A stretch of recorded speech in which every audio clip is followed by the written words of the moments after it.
আল্লাহ তাআলা বলে দিয়েছে, বান্দা,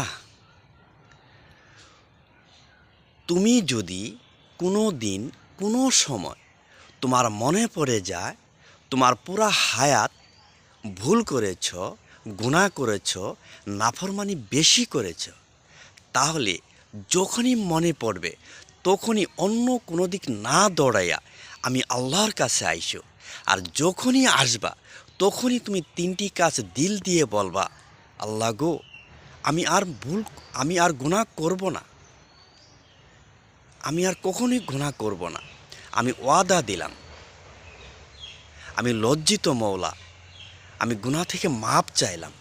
এই তিনটি কাজ যদি কেউ অন্তর দিয়া বাস্তবিক অর্থে আমারে বোঝাইয়া বলতে পারো, আমি রব কসম করলাম, আকাশ পর্যন্ত, আসমান পর্যন্ত ছোঁয়া গুনাহ আমি তোমার মাপ করে দেব। সুবহানাল্লাহ।